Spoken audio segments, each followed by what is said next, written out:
Olá, como vai? Boa noite. Obras na Tomás de Aquino testam paciência de moradores e comerciantes. Tribunal de Justiça suspende lei e carga horária dos servidores municipais de Patos de Minas continua em 8 horas. Mulher de 46 anos morre depois de ser atropelada por um motociclista no centro de Patos de Minas. Estudantes aprendem sobre os perigos e prevenção a entorpecentes em mais um projeto Cruzada Antidrogas. Greve dos bancários lota casas lotéricas. A importância dos movimentos sociais em busca de mudanças na política. E veja ainda. Congresso Mineiro de Formação de Professores da Educação Básica chama a atenção para uma escola inovadora e criativa. Balaio de Arte e Cultura é encerrado com diversas atrações. Os detalhes a partir de agora. Fique conosco.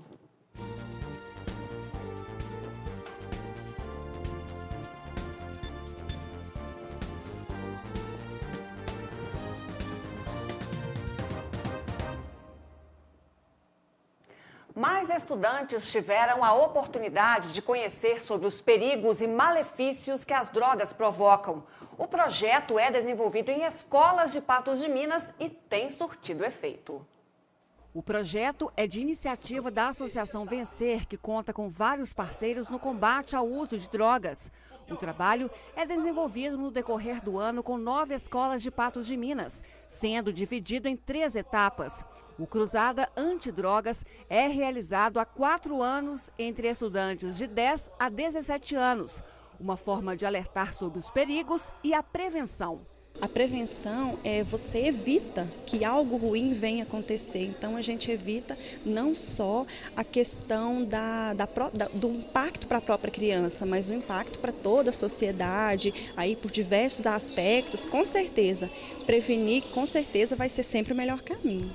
Este ano, os organizadores do evento aproveitaram o momento olímpico para trabalhar o tema com os alunos. Nós associamos a prática de esporte também à prevenção, porque nós acreditamos que a prática de esporte é mais do que só um esporte, mas é um fator de proteção. Então, incentivando o esporte, a gente automaticamente já faz a prevenção ao uso de drogas. Para o encerramento desta etapa, foi realizada uma palestra sobre as consequências que as drogas podem causar. O objetivo é justamente que não se tenha o contato com as drogas. Deve ser feito um trabalho de conscientização com a criança para que ele não queira utilizar, não tenha nem a curiosidade de se aproximar das drogas, que é um problema hoje econômico, de saúde pública, traz toda a desestrutura para o lar. O desafio as crianças sabem que a droga é uma coisa ruim, então a gente tenta trabalhar de forma a mostrar outros fatores que estão em torno, muito mais do que o que a droga tem de ruim, mostrar mesmo as repercussões no organismo, mas também o impacto social, as dificuldades com a família. Num determinado momento aqui a gente aborda até uma questão orçamentária do que é gasto em saúde pública, porque a criança usa droga, obviamente, o desafio é conciliar a linguagem com a idade das crianças. Mas tudo é tratado de uma forma simples, mas objetiva e que a gente espera que atinja o público. Porque só falar que droga faz mal, esses meninos sabem mais até do que a gente. O que não tem muitas vezes é a consciência da dimensão que esse alcance traz. Com uma programação dinâmica, onde são desenvolvidas inúmeras atividades, o projeto se torna um momento de descontração, ao mesmo tempo em que os alunos aprendem. É muito legal que a gente está desenvolvendo com as drogas, falando sobre as drogas. Eu achei legal, que ajuda a gente a desenvolver e essas coisas, assim. Qual a parte que você mais gostou? A hora que falava que a gente não podia mexer com droga, que as drogas podiam fazer mal a gente. E os últimos anos dos ensinos fundamental e médio ficaram abaixo da meta do IDEB. No Dia Internacional da Alfabetização, o Brasil não tem muito o que comemorar, não. É que os últimos anos do ensino fundamental e ensino médio não atingiram a meta do IDEB, divulgado pelo Ministério da Educação. O ensino fundamental 2, que vai do 6º ao 9º ano, não alcançou a meta de 4,7 e ficou com índice de 4,5. Já o ensino médio tinha uma meta de 4,3 e, pelo 2º ano consecutivo, ficou estagnado em 3,7. O IDEB é o indicador geral da educação nas redes privada e pública. uma espécie de nota dada pelo Ministério da Educação para o desempenho do ensino básico no país. O índice é divulgado a cada 2 anos. Os dados divulgados hoje pelo MEC correspondem ao ano de 2015. As inscrições para o mutirão Direito a Ter Pai vão até o dia 30 de setembro.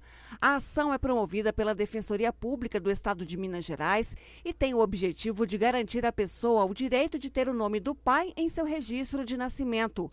O mutirão será realizado no dia 7 de outubro. Serão feitos gratuitamente exames de DNA e reconhecimento extrajudicial de paternidade.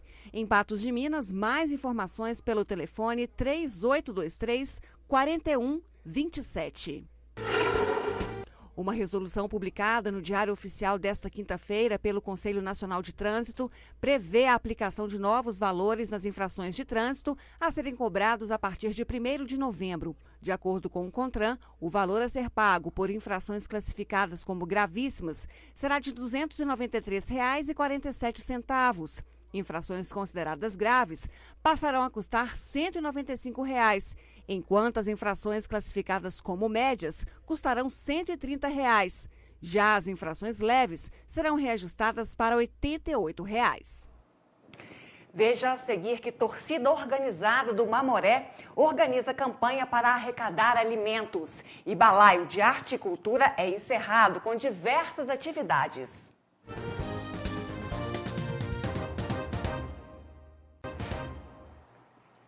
Um produto tipicamente mineiro foi destaque na lista de exportações. É o doce de leite. Minas Gerais foi o estado que mais exportou doce no país. Movimentou 106 milhões e 42 mil dólares nos 7 primeiros meses do ano. O doce caiu no gosto de países como Reino Unido, Angola e a vizinha Bolívia. Mas os destaques na exportação ainda são minério de ferro, café, açúcar, ouro e pedras preciosas. E terminou ontem à noite a 6ª edição do Balaio de Arte e Cultura. A programação valorizou principalmente os artistas locais. A 6ª edição do Balaio de Arte e Cultura foi um sucesso. Com inúmeras atrações e um público expressivo, o evento tem conquistado cada vez mais espaço e apreciadores da arte e cultura regional. Bom, essa 6ª edição só traz alegrias para a gente, né? Nós da produção do Balaio estamos em êxtase, né?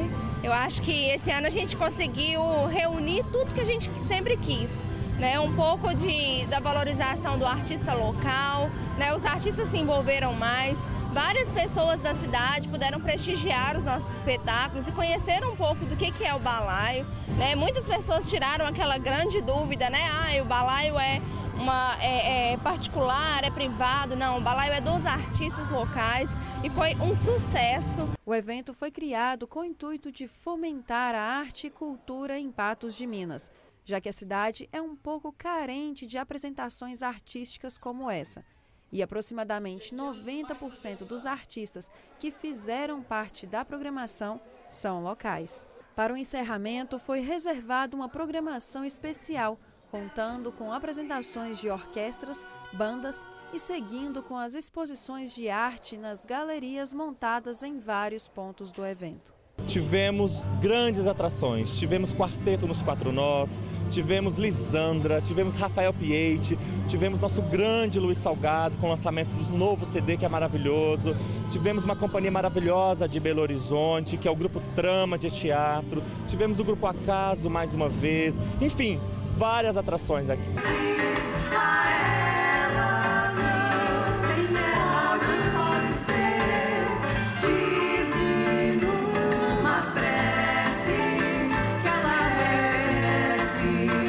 Para os artistas, é de extrema importância fazer parte deste evento, que não só abre o espaço para eles se apresentarem, mas acontece devido à união de todos na luta pela mesma causa, valorizar a arte e cultura regional. Vários artistas da cidade foram chamados há mais ou menos uns 4 meses atrás para falar primeiro da proposta. A gente mandou um projeto, a gente fez toda uma pesquisa sobre o tema que esse ano é Liberdade, né, Avenida Liberdade. Então foi muito legal, a gente ficou, não foi um negócio assim, vamos tocar ali. A gente realmente preparou para estar aqui e é muito bonito ver todo mundo se engajando e se preparando para estar aqui e oferecer esse espetáculo para o público, que é gratuito né? Então é muito legal e principalmente ver a recepção do público para o que é feito aqui na cidade, que geralmente o pessoal tem mas é aqui, sabe, não valoriza tanto, então o balaio é muito importante por conta disso, pela estrutura que ele oferece para a gente. Cerca de 3.000 pessoas por dia passaram pela Praça Liberdade para prestigiar o evento que termina sua 6ª edição. E os organizadores já estão pensando no Balaio 2017, que vem recheado de mais surpresas para toda a população patense. E se bater vai matar, e se bater vai perder, não sobrará mais peito. E a torcida organizada do Mamoré realiza uma campanha para a arrecadação de alimentos para ajudar uma entidade em Patos de Minas. Os donativos podem ser entregues até o próximo sábado. A repórter Jéssica Andrade tem as informações. Boa noite, Ludmila. Solidariedade. A torcida organizada do Mamoré está realizando uma campanha para arrecadar alimentos para a instituição. Eu converso agora com o Leonardo, que vai nos dar mais informações. Leonardo, antes de mais nada, de onde que veio essa ideia de realizar essa campanha? Boa noite. É verdade, essa campanha surgiu na segunda-feira, né? Nós recebemos um telefonema onde que uma determinada localidade de Patos, pessoal do bairro Vila Rosa, pediu uma ajuda para nós, porque eles servem uma sopa no dia de domingo, todos os domingos, à parte da manhã, naquela localidade, e eles estão passando por um momento meio que difícil, né? Aí eles sabem do trabalho social que a torcida organizada do Mamoré faz, eles nos procuraram e pediram esse apoio, e nós vamos nos apoiar a eles. É uma campanha realmente rápida, emergencial, porque eles necessitam muito desses alimentos, não é, Leonardo? É verdade, essa campanha é de caráter emergencial. Nós não conseguimos, nós não temos aquele tempo hábil para estar programando, fazendo todo um cronograma para a gente estar conseguindo essa arrecadação em massa. Mas nós resolvemos assim ajudar, gostamos do desafio, né? E a gente tem aí 5 dias para estar recolhendo esses alimentos, para estar passando por essa instituição. Nós começamos aí na segunda-feira à noite, né? Hoje já quinta-feira, e nós vamos já encerrar essa campanha no sábado. E no sábado nós já vamos estar direcionando todo esse mantimento arrecadado para a devida localidade. Como que está sendo recolher esses alimentos? São qualquer tipo de alimento? Onde que vocês estão depositando? Olha, como eles o alimento servido por eles é sopa, nós estamos pedindo coisas mais que utiliza na sopa, né? E também a gente pede mais alimento não perecível, que tem aquela durabilidade maior para estar guardando, para estar estocando. Nós estamos pedindo macarrão, tempero e também extrato de tomate. E as pessoas que quiserem também doar algum tipo de verdura, pode estar nos procurando, sim, que a gente também vai estar passando para essa instituição. Bom, os alimentos podem ser doados, né, na Rua Rio Grande do Norte, número 1075, no Cristo Redentor, né? Como que está o balanço de vocês até agora? Foram muitos alimentos arrecadados? Olha, nossos integrantes estão assim bem empenhados em ajudar, né? Nós estipulamos uma meta para cada um deles que conseguisse pelo menos uma quantidade mínima e assim, então a gente está a todo vapor e nós estamos bastante confiantes que vamos conseguir uma quantidade bem expressiva para estar atendendo essa solicitação. Qual que é o contato de vocês, da torcida organizada, que estão recolhendo esses alimentos, que se o pessoal de casa puder contribuir? Olha, igual a gente tem esse ponto de apoio, né, que as pessoas podem estar direcionando para lá, que igual você falou que é na Rua Rio Grande do Norte, 1075, no bairro Cristo Redentor, para ficar até mais fácil para a pessoa estar localizando, fica entre a Minas Gerais e a Espírito Santo. E também pode estar nos ligando, né? Pode estar ligando no meu telefone, que é o 99193-4282, que nós também buscamos esses alimentos, essas doações. Muito obrigada, Leonardo. Reforçando, o endereço é Rua Rio Grande do Norte, número 1075, bairro Cristo Redentor. Jéssica Andrade para o jornalismo da NTV. Obrigada, Jéssica.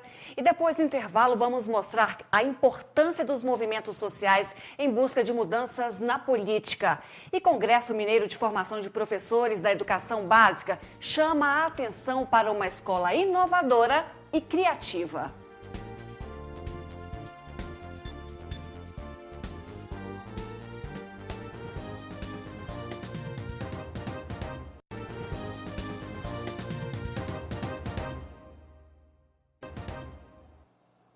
Estão abertas as inscrições para o Congresso Mineiro de Formação de Professores da Educação Básica. O evento acontecerá no mês que vem. Os cursos de Ciências Biológicas, História, Letras e Pedagogia do Centro Universitário de Patos de Minas irão promover do dia 4 a 7 de outubro o 12º Congresso Mineiro de Formação de Professores para a Educação Básica. O evento conta com a parceria da Superintendência Regional de Ensino e algumas escolas privadas. Conta com a participação da Superintendência de Ensino, de Patos de Minas, que nos apoia. E esse ano também a gente estendeu uma parceria para algumas escolas da educação básica. Todas as escolas foram convidadas, estou falando da rede privada. E o Colégio Nossa Senhora das Graças e o Colégio Marista também estão participando com a gente. Mas toda a comunidade acadêmica, toda a comunidade ligada à área da educação é sempre convidada para participar desse nosso evento, né, que é sempre em outubro, normalmente na primeira ou segunda semana. Vendo a necessidade de transformar o ensino, a escolha do tema deste ano é por uma escola inovadora e criativa sem perder sua essência. A gente fica muito preocupado com essas questões da necessidade de se repensar a educação, né? Nós vivemos num momento de profundas transformações e transformações muito rápidas, muito efêmeras. Então, nós temos hoje apelos aí tecnológicos muito sofisticados como ferramentas para a educação, mas a gente não pode perder a essência. O que nós consideramos a essência no processo educativo? É exatamente essa possibilidade de humanização, essa possibilidade da gente estabelecer relações interpessoais a partir da sala de aula e fazer disso o entendimento mais profundo da educação. O congresso está recheado de programações como palestras, mesas redondas, minicursos e apresentações de trabalhos.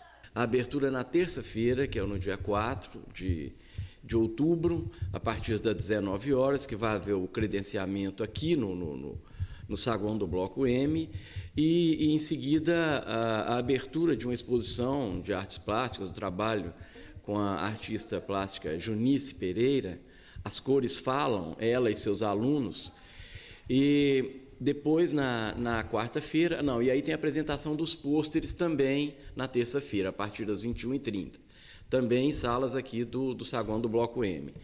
Aí na quarta-feira tem a abertura oficial, a solenidade, né, de abertura com a presença de autoridades e tal, e depois uma palestra, cujo tema também é o mesmo tema do encontro, pelo professor Robson Lima, que é um professor do Sistema Positivo de Curitiba, e depois, nos outros dias, tem também a apresentação de trabalhos a partir de sessões coordenadas, simpósios temáticos, minicursos, workshops e oficinas que serão ministradas na sexta-feira, que é o dia do encerramento, no dia 7 de outubro. Os temas abordados são sempre atuais e de grande importância. O congresso é uma ótima ferramenta para a formação dos professores.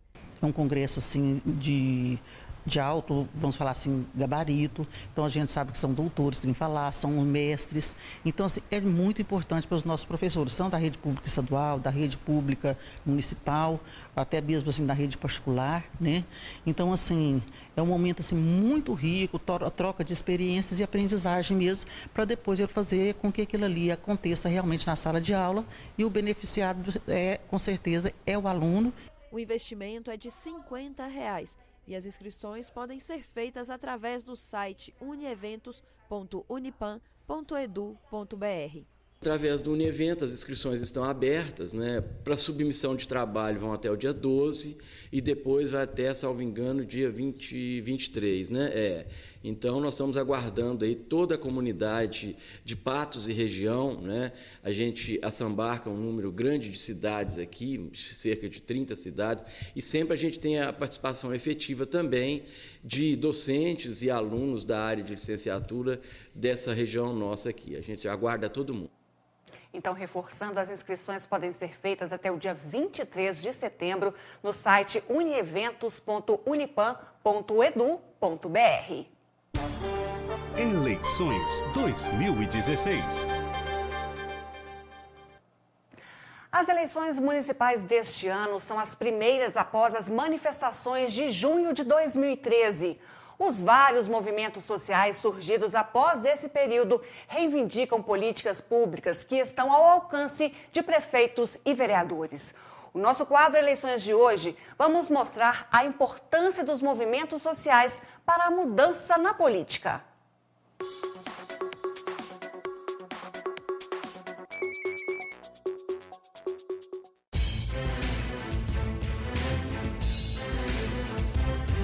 No xadrez político, muitas peças disputam a melhor jogada e a estratégia é colocada em xeque a cada eleição.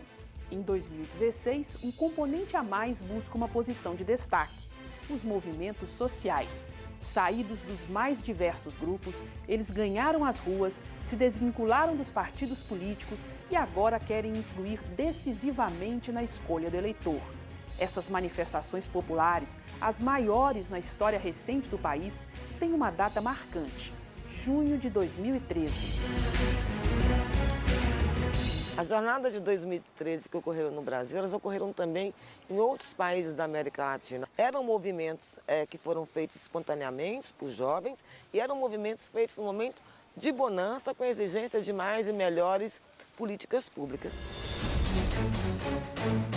O aumento nas tarifas do transporte coletivo em algumas capitais brasileiras foi o estopim da crise.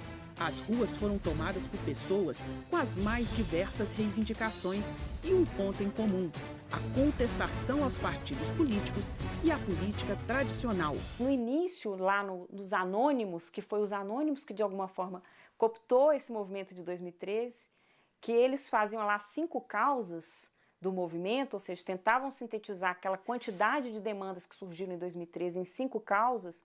Uma das causas era o afastamento do Renan Calheiros.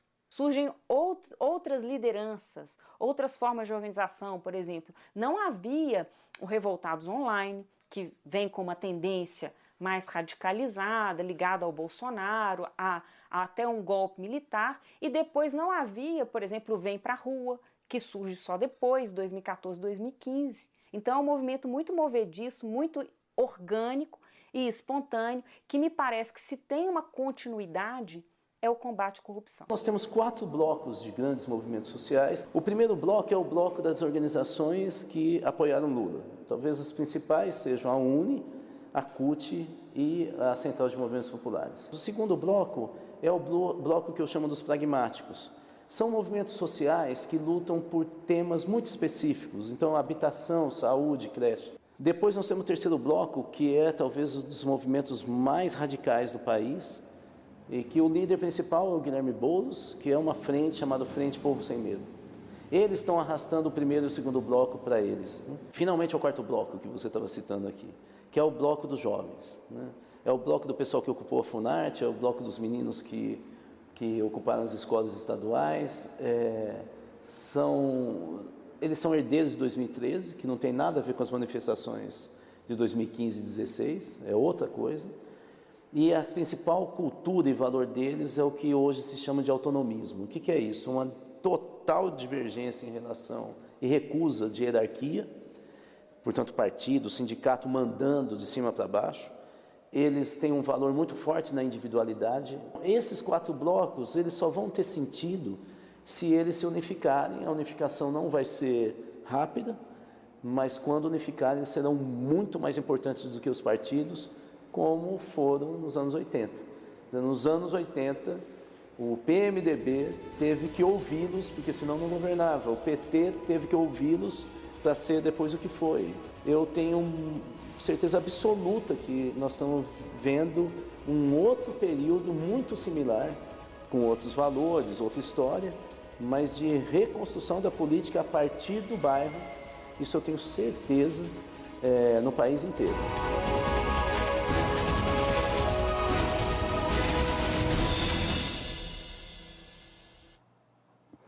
E já, Tribunal de Justiça suspende lei. Carga horária dos servidores municipais de Patos de Minas continua em 8 horas. E greve dos bancários lota as casas lotéricas.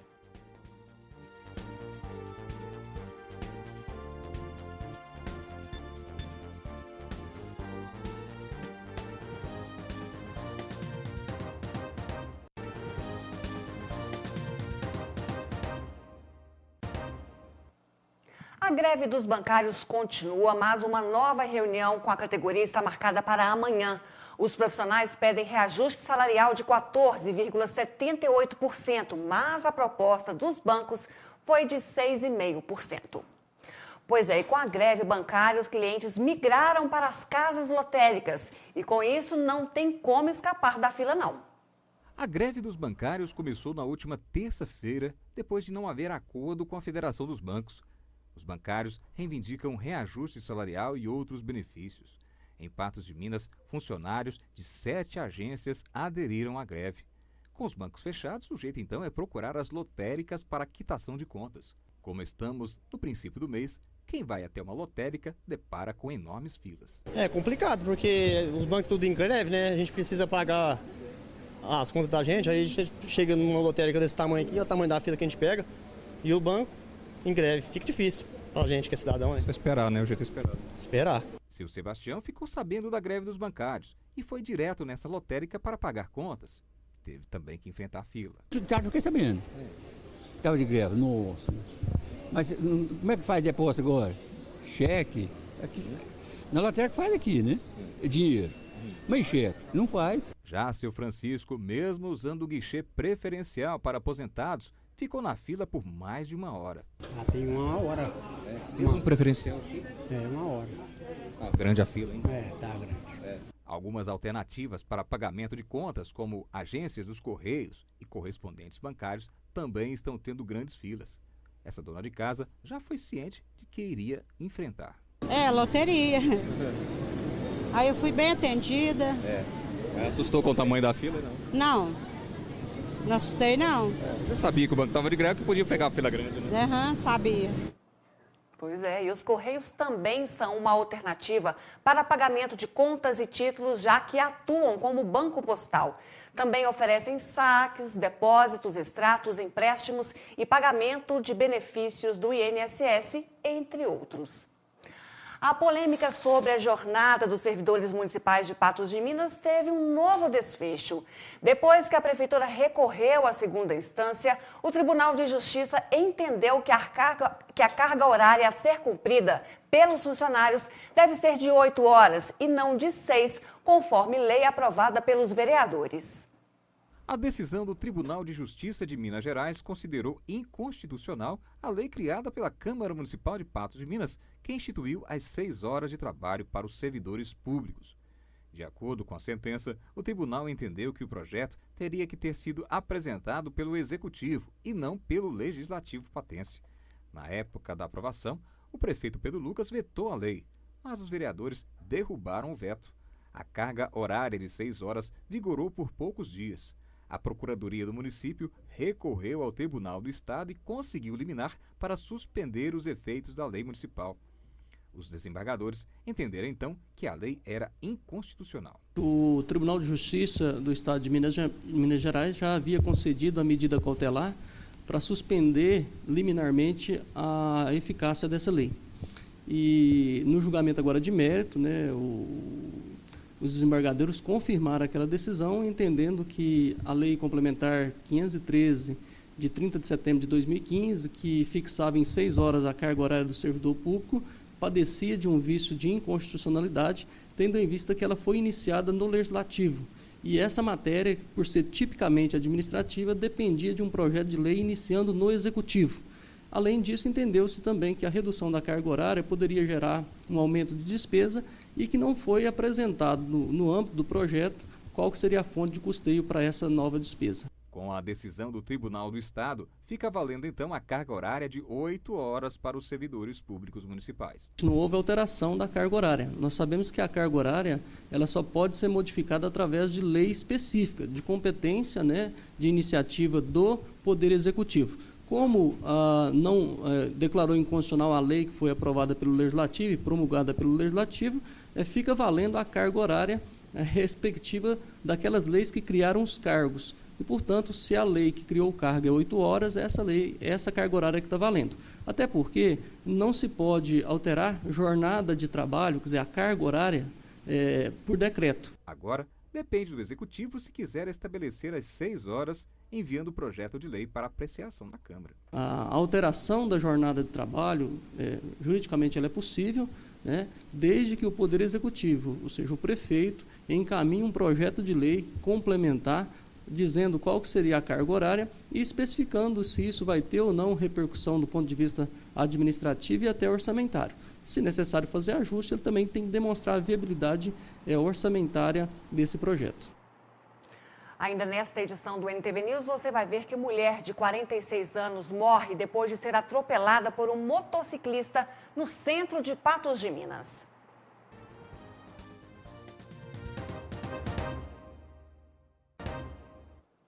Uma mulher de 46 anos morreu nesta quinta-feira em Patos de Minas, depois de ser atropelada por um motociclista no centro da cidade. O acidente causou revolta e o motorista teve que ser retirado do local. Era pouco mais de 2 horas da tarde quando houve o atropelamento. Segundo testemunhas, a vítima atravessava a rua Olegário Maciel, bem em frente a este ponto de ônibus, quando foi atingida pela moto. A mulher foi arrastada por vários metros. O impacto foi tão forte que a vítima morreu no local.